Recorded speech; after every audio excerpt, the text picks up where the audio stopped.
আজকে আমরা ক্লাস 10-এর ত্রিকোণমিতি সম্পর্কে আলোচনা করব। ত্রিকোণমিতি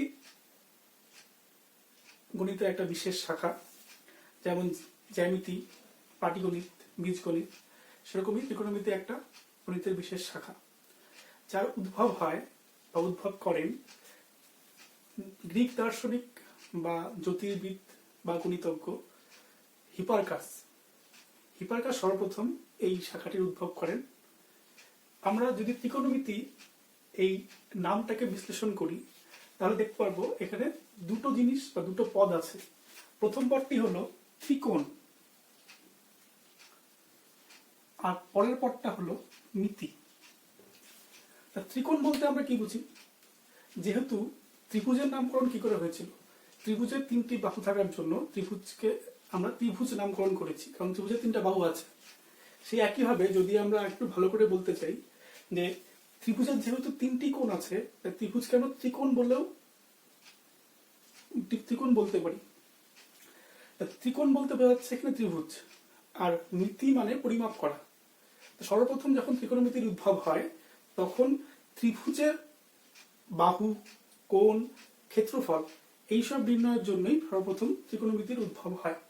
পরবর্তীতে ত্রিকোণমিতির ব্যাপক বিস্তার ঘটে এবং বর্তমানে ত্রিকোণমিতি গণিতের একটা বিশেষ খুব কার্যকারী একটা শাখা, যার বিকাশ বা যার বিস্তার আমরা বিজ্ঞানে দেখতে পারি। ভৌত বিজ্ঞানে তোমরা ক্লাস 10-এ আলোর চ্যাপ্টার যদি করে থাকো তা দেখতে পাবে আলোর চ্যাপ্টারে এই ত্রিকোণমিতির ব্যবহার প্রচুর পরিমাণে আছে। এই ত্রিকোণমিতি শিখতে গেলে আমাদের শিখতে হবে ত্রিকোণ, ত্রিকোণ বলতে আমরা একটু বুঝলাম ত্রিভুজকে বোঝানো হয়েছে, এবং মিতি বলতে বোঝানো হয়েছে পরিমাপ। ত্রিকোণমিতির কথাটার উদ্ভব হয়েছে ত্রিভুজের বিভিন্ন কোণ, বাহু, ক্ষেত্রফল এবং এদের পারস্পরিক সম্পর্ক নির্ণয়ের জন্য। এটুকু আপাতত বুঝতে পারলে। তার ত্রিকোণমিতির উদ্ভব করেছিলেন কে? হিপারকাস। ঠিক আছে, এবার আমরা ত্রিকোণমিতি শিখতে গেলে প্রথমে যেটা শিখতে হবে, যেহেতু এটা কোণের ব্যাপারটা কোণের বিষয়টা খুব ব্যাপক অর্থে ব্যবহৃত হচ্ছে। ত্রিকোণ কোণের ব্যাপারটা এখানে খুব ভাইটাল, তাই এখানে প্রথমে আমাদের শিখতে হবে কোণ কাকে বলে এবং কোণকে কিভাবে পরিমাপ করা যায়। তাহলে তোমরা ছোটবেলার থেকে অনেকভাবে কোণ পরিমাপ করা শিখেছো বা ছোটবেলার থেকে কোণ সম্পর্কে তোমার ধারণা আছে, তবুও আমরা এবার কোণটাকে আরেকটু ভালো করে আরেকটু বিস্তারিতভাবে শেখার চেষ্টা করছি। কোণ, প্রথমে যখন আমরা কোণের কথা বলছি তো ভাবো একটা বিন্দু আছে, সেখান থেকে একটা যদি আমরা রেখা টানি তাহলে এটা হলো তোমার, সাপোজ ধরো একটা প্রাথমিক রেখা। যদি এটা প্রাথমিক রেখা বলি,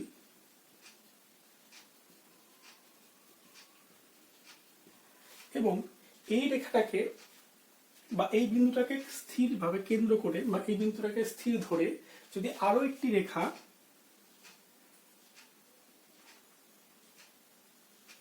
বা ধরো এই রেখাটি যদি আমরা ঘড়ির কাঁটার বিপরীত দিকে এটাকে ঘোরাই, তাহলে এই ঘূর্ণনের ফলে বা ঘূর্ণনের যে পরিমাপ, এটাকে আমরা বলি অন্তিম রেখা।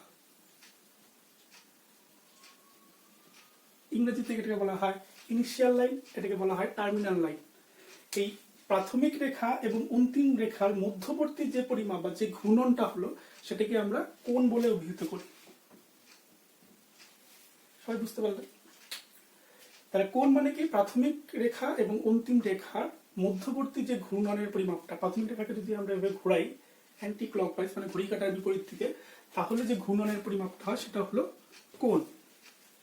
এবার কোণ সাধারণত দু রকমের হয়। আমরা এতদিন অবধি কোণ শিখে আসছি শুধুমাত্র ধনাত্মক কোণের কথা আমরা জানি।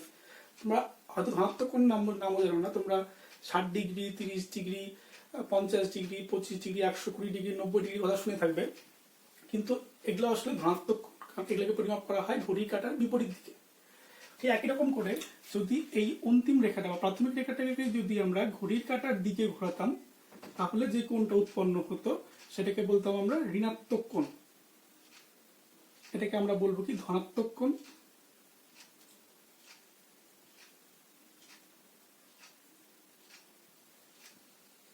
এটাকে বলবো আমরা ঋণাত্মক কোণ। বুঝতে পারলে? এইবার কোণ পরিমাপের বিভিন্ন পদ্ধতি আছে। বিভিন্ন পদ্ধতি বলতে আমরা ছোটবেলায় যেটা শিখেছি, কোণকে আমরা সাধারণত ডিগ্রিতে পরিমাপ করতে শিখেছি। সেই ডিগ্রিতে পরিমাপ করার যে পদ্ধতি সেটাকে বলা হয় ষষ্ঠিক পদ্ধতি। এবং এছাড়াও কোণ পরিমাপের আরো দু ধরনের পদ্ধতি আছে, একটা বৃত্তীয় পদ্ধতি আর একটা শতক পদ্ধতি। বৃত্তীয় পদ্ধতি সম্পর্কে আমরা এখানে বিস্তারিতভাবে শিখব। শতক পদ্ধতিতে কোণ পরিমাপ করা আমাদের এই সিলেবাসের অন্তর্গত নয়, তাই আমরা ওই পদ্ধতিটাকে আপাতত শিখছি না। পরবর্তীতে যদি আমাদের কোনো সিলেবাসের অন্তর্গত সেটা হয়, সেটা আমরা শতক পদ্ধতিতে কোণ নির্ণয় করা শিখব। তাহলে কোণ পরিমাপের পদ্ধতি কয় রকমের হয়?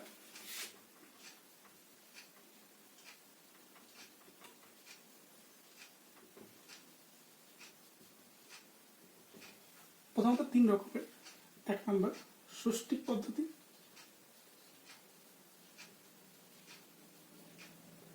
দ্বিতীয় বৃত্তীয় পদ্ধতি, তৃতীয় শতক পদ্ধতি।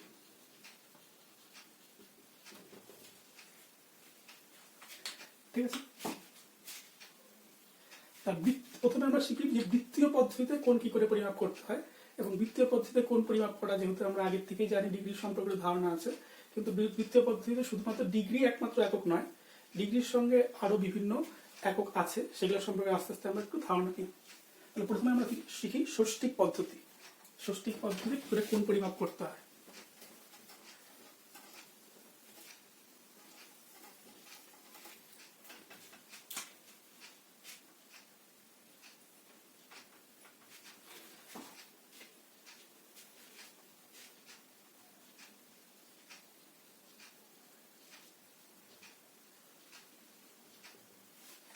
ষষ্ঠিক পদ্ধতি অনুযায়ী দেখো আমরা কি বলছি, একটা রেখাকে যদি আমরা একটা বিন্দুতে স্থির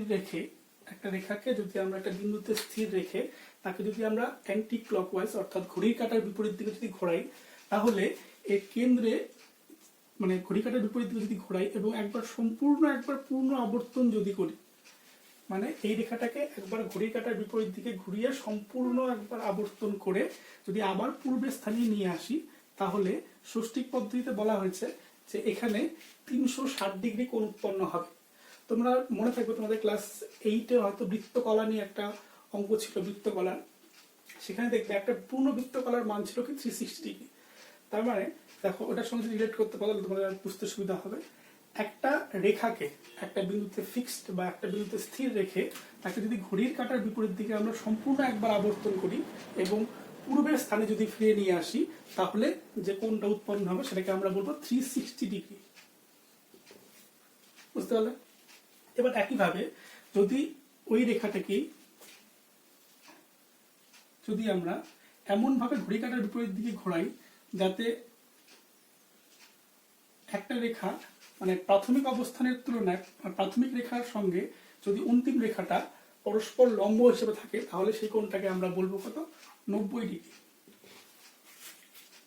একই রকম করে যদি এই রেখাটাকে ঘড়ি কাঁটার বিপরীত দিকে ঘোরাতে ঘোরাতে এমন একটা অবস্থায় নিয়ে আসি যাতে এই প্রাথমিক রেখা এবং অন্তিম রেখা পরস্পরের বিপরীতে অবস্থান করে, তাহলে সেক্ষেত্রে যে কোণটা উৎপন্ন হবে সেটাকে আমরা বলবো 180 ডিগ্রি।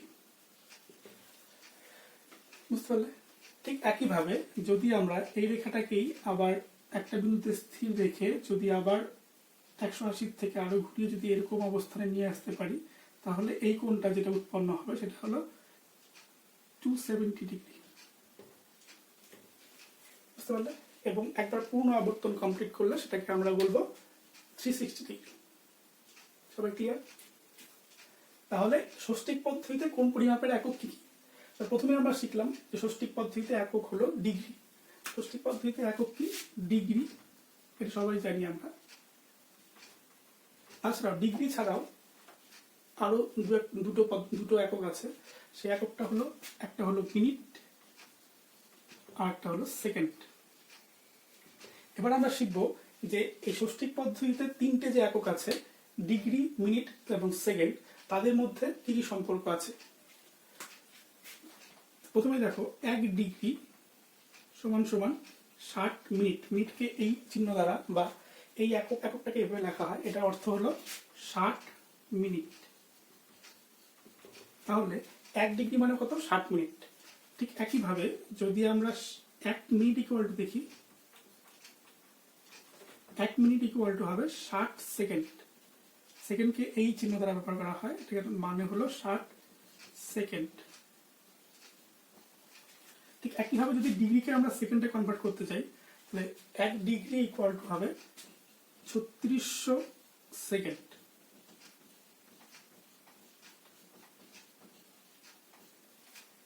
ঠিক আছে, তোমরা আশা করি ডিগ্রিতে পরিমাপ করা হয়। তোমাদের মনে কোশ্চেন আসতে পারে, স্যার নেগেটিভ কোণ কি করে হবে, তাহলে ঋণাত্মক কোণ কি করে আমরা পরিমাপ করব? ঋণাত্মক কোণের কনসেপ্টটা ঠিক একই রকম। যদি আমরা এটাকে যেভাবে আমরা ঘড়ির কাঁটার দিকে ঘুরিয়েছি, সেটা যদি ঘড়ি কাঁটার বিপরীত দিয়ে ঘুরিয়েছি এই ইনিশিয়াল লাইনটাকে, যদি আমরা ঘড়ি কাঁটার দিকে ঘুরাই তাহলে একইভাবে ঋণাত্মক কোণ উৎপন্ন হবে। যেমন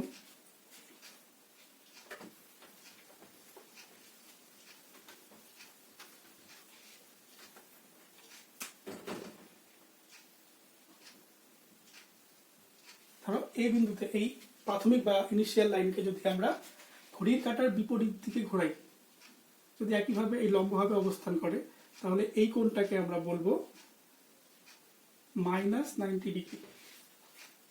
যদি অবস্থান কিভাবে করবে, লম্ব হবে।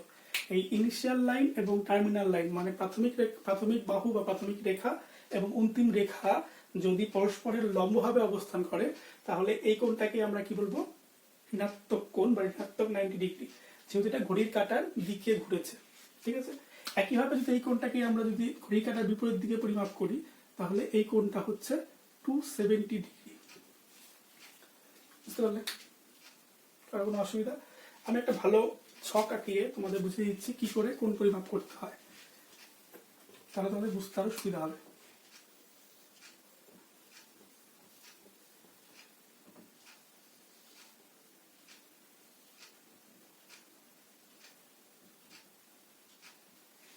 সাপোজ ধরো এই এ বিন্দুকে কেন্দ্র করে যদি এই রেখাটা ঘড়ির কাঁটার বিপরীত দিকে ঘোরে, তাহলে এই অবস্থানে যখন পৌঁছাবে তখন সেটা কোণ উৎপন্ন করবে 90 ডিগ্রি। আবার যদি এটা আরো ঘুরতে ঘুরতে যখন এই অবস্থানে পৌঁছাবে, তখন টোটাল যে কোণটা উৎপন্ন হবে সেটা হবে 180 ডিগ্রি। এখানে লিখে দিই তাহলে সুবিধা হবে। আবার যদি এটাই ঘুরতে ঘুরতে আবার এই অবস্থানে পৌঁছায়, তাহলে কোণটা হবে 270 ডিগ্রি। আবার এটাই যখন ঘুরতে ঘুরতে আবার এই অবস্থানে পৌঁছাবে, তখন সেটা হবে 360 ডিগ্রি। তোমাদের কোশ্চেন হতে পারে, যদি একটা কাঁটা মানে এই ইনিশিয়াল লাইনটা আর যদি না ঘোরে, তাই প্রথমে যে অবস্থানে ছিল, তাহলে এখানে কোণ উৎপন্ন হবে 0 ডিগ্রি। তাহলে ইনিশিয়াল লাইন আর টার্মিনাল লাইন যদি একে অপরের উপরে অবস্থান করে, তাহলে এদের মাঝখানে কোণ কত ডিগ্রি হবে, 0 ডিগ্রি। মানে আমি যেটা বলতে চাচ্ছি, ইনিশিয়াল লাইন ধরো এটা এবং টার্মিনাল লাইন ধরো এটি, মানে ইনিশিয়াল লাইনের উপরে টার্মিনাল লাইন অবস্থান যদি করে, মানে প্রাথমিক রেখা এবং অন্তিম রেখা যদি পরস্পরের উপরে সমাপতিত হয়, তাহলে এর মাঝখানে কোণ হবে 0 ডিগ্রি। বুঝতে পারলে? এই হলো ষষ্ঠিক পদ্ধতিতে কোণ পরিমাপ কিভাবে করতে হয়, আর ষষ্ঠিক পদ্ধতিতে কোণ কিভাবে কোন কোন এককের সাহায্যে পরিমাপ করতে হয় সেটাই আমরা এখন আলোচনা করলাম। এবার আমরা শিখি বৃত্তীয় পদ্ধতিতে কি করে কোণ পরিমাপ করতে হয় এবং তার বিষয়ে আরো নানা মানে বিভিন্ন বিষয়গুলি আরো বিস্তারিত জানার চেষ্টা করি। এবার শিখবো আমরা বৃত্তীয় পদ্ধতি।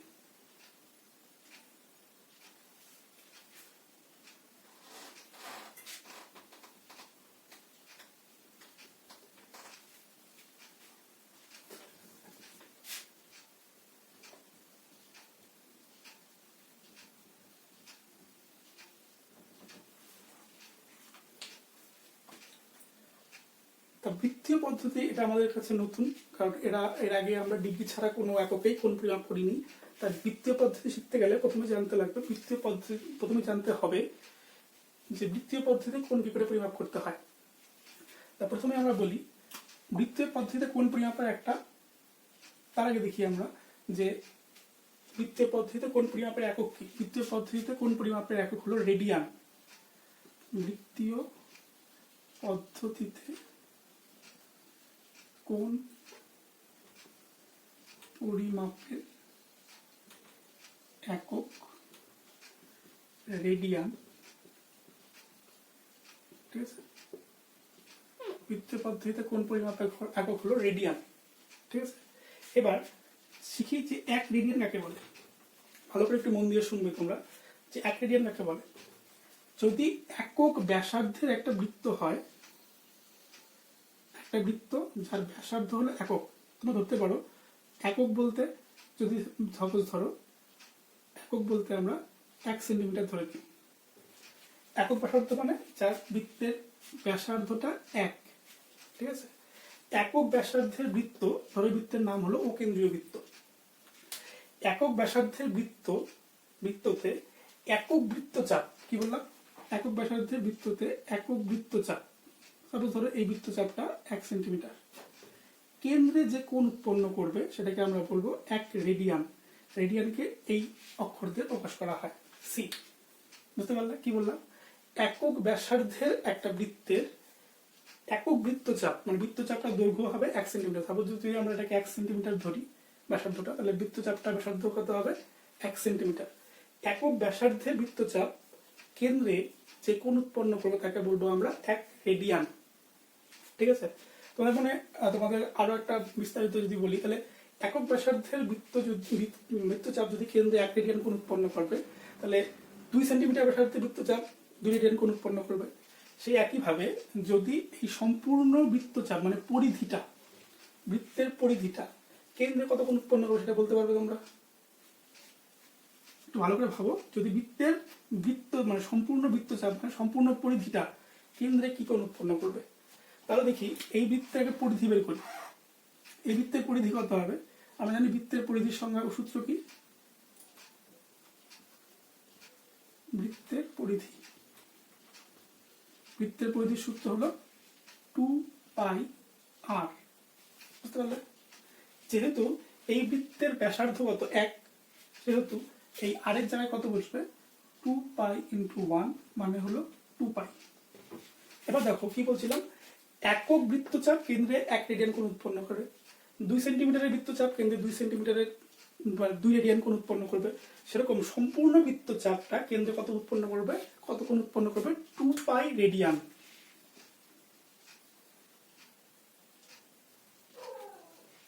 বুঝতে পারলে? এবার তার মানে হলো, যদি এই যে একই রকম করে যদি বলি, এটা ইনিশিয়াল লাইন, এটা টার্মিনাল লাইন। এই ইনিশিয়াল লাইনটা যদি সম্পূর্ণ একবার ঘুরে নিয়ে আবার পূর্বের অবস্থানে ফিরে আসে, তাহলে কেন্দ্রে কত কোণ উৎপন্ন হবে? 2π রেডিয়ান। বুঝতে পারলে? কারো কোনো অসুবিধা?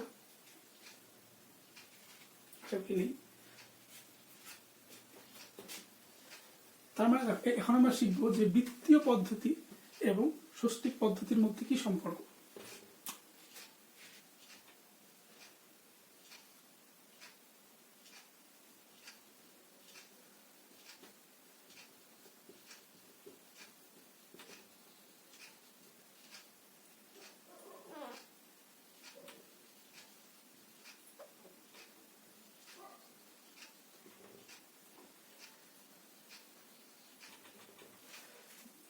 ষষ্ঠিক পদ্ধতি এবং বৃত্তীয় পদ্ধতির মধ্যে সম্পর্ক শিখবো আমরা। দেখো, ষষ্ঠিক পদ্ধতিতে কি বলা হয়েছিল, যদি কোনো রেখা একটা বিন্দুতে স্থির থেকে যদি সম্পূর্ণ একবার আবর্তন করে আবার ঘড়ি কাঁটার বিপরীত দিকে সম্পূর্ণ একবার আবর্তন করে আবার পূর্বের স্থানে ফিরে আসে, তাহলে এখানে কোণ কতখানি উৎপন্ন হবে? 360 ডিগ্রি। বৃত্তীয় পদ্ধতিতে বলা হয়েছিল, যদি কোনো বৃত্তের কোনো ব্যাসার্ধ তার কেন্দ্রকে কেন্দ্র করে যদি সম্পূর্ণ একবার ঘুরে আবার পূর্বের স্থানে ফিরে আসে, তাহলে ঘড়ি কাঁটার বিপরীত দিকে অবশ্যই, তাহলে কেন্দ্রে কত কোণ উৎপন্ন হবে? 2π রেডিয়ান। এটাকে আমরা এই চিহ্ন দিয়েও লিখতে পারি। তাহলে দেখো, দুটোর ক্ষেত্রে কিন্তু একই পরিমাপ বোঝাচ্ছে। এখানে সম্পূর্ণ একবার আবর্তন বোঝাচ্ছে, এখানেও কিন্তু সম্পূর্ণ একবার আবর্তনই বোঝাচ্ছে। তাহলে আমরা ষষ্ঠিক পদ্ধতি এবং বৃত্তীয় পদ্ধতির মধ্যে সম্পর্ক এটা সহজে লিখতে পারি যে 2π রেডিয়ান সমান 360 ডিগ্রি। যেহেতু দুটো একই কোণের পরিমাপকে বোঝাচ্ছে, তাই। তাহলে এটা হলো আমাদের ষষ্ঠিক পদ্ধতি এবং বৃত্তীয় পদ্ধতির মধ্যেকার সম্পর্ক।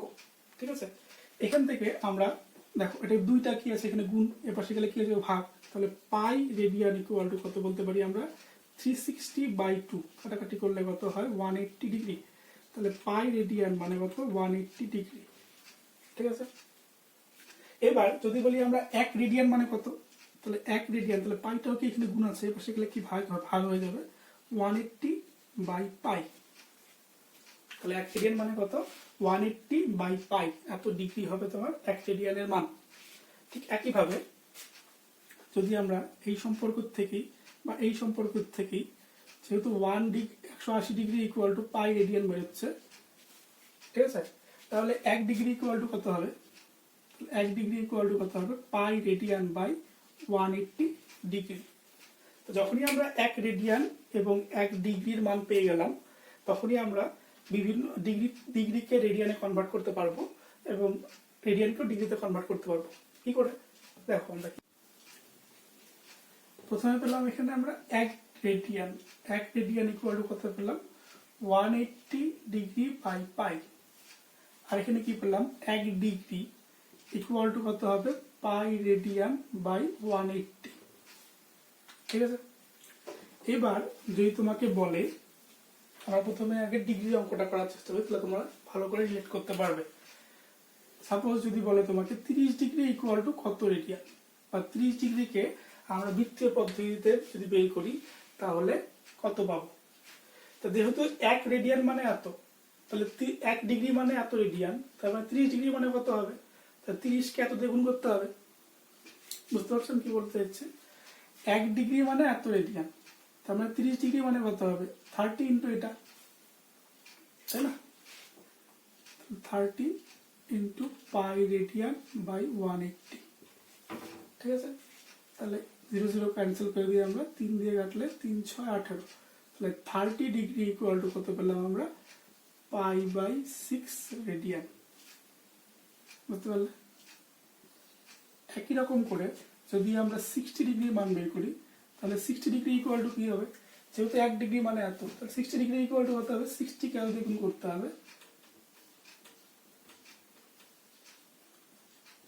কাটলে হচ্ছে 3, মানে 60 ডিগ্রি ইকুয়াল টু পাচ্ছি আমরা পাই রেডিয়ান বাই 3। একই রকম করে যদি আমরা 180 ডিগ্রি বের করতে 45 ডিগ্রি বের করতে যাই, তাহলে 45 ডিগ্রি ইকুয়াল টু কি হবে 45 ইন্টু পাই রেডিয়ান বাই 180, তাই না, তাহলে 180কে 45 থেকে কাটলে হচ্ছে 4, তাহলে 45 degree equal to pi radian by 4। বুঝতে পারলে, একই রকম করে 90 ডিগ্রি ইকুয়াল টু কত হবে, তাহলে 90 ডিগ্রি ইকুয়াল টু কি 90 degree equal to pi radian by 180, কাটলে হচ্ছে 2, তাহলে 90 ডিগ্রি ইকুয়াল টু হচ্ছে পাই রেডিয়ান বাই 2। একই রকম করে তার মানে কি দেখা যাচ্ছে, যদি আমরা ডিগ্রি থেকে রেডিয়ানে প্রকাশ করতে যাই বা ষষ্ঠিক পদ্ধতি থেকে বৃত্তীয় পদ্ধতিতে যদি আমরা প্রকাশ করতে যাই, তাহলে আমাদের কি করতে হচ্ছে পাই বাই 180 দিয়ে গুণ করতে হচ্ছে, তাহলেই আমরা কোনো ডিগ্রিকে বা বৃত্তীয় পদ্ধতি কোনো কোণকে ষষ্ঠিক পদ্ধতিতে পরিণত করতে পারছি।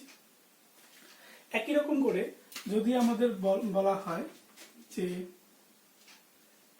পাই বাই 6 রেডিয়ান মানে কত, তাহলে 1 রেডিয়ান মানে যদি এত হয়, তাহলে পাই বাই 6 রেডিয়ান মানে কত হবে, এটাকে পাই বাই 6 দিয়ে গুণ করতে হবে, তাহলে pi by 6 into 180 by pi, pi pi cancel, এটা হচ্ছে 30 ডিগ্রি। বুঝতে পারলে, তাহলে কি পাওয়া গেল পাই বাই, তার মানে কি দেখা যাচ্ছে, যদি আমাদের বৃত্তীয় পদ্ধতিতে ষষ্ঠিক পদ্ধতিতে পরিণত করতে হয়, তাহলে আমাদের 180 বাই পাই দিয়ে গুণ করতে হয়। কেন গুণ করতে হয় সেটা আমরা একটু আগেই দেখলাম। বুঝতে পারলে আশা করি। এইবার ঠিক আছে, কোণ পরিমাপের জন্য আপাতত কোণ সম্পর্কে যেসব জিনিস জানা দরকার ক্লাস 10-এ, সেগুলো আপাতত আমরা শিখলাম। এবার আমরা এর পরবর্তী ভিডিওতে আর একটু ত্রিকোণমিতি সম্পর্কে আরো যেগুলোর নাম তোমরা শুনে থাকবে, মানে ভৌতবিজ্ঞানের অঙ্ক করতে গেলে সাইন কস ট্যান, পরবর্তী ভিডিওতে আমরা এই সাইন কস ট্যান সম্পর্কে আলোচনা করব। ঠিক আছে।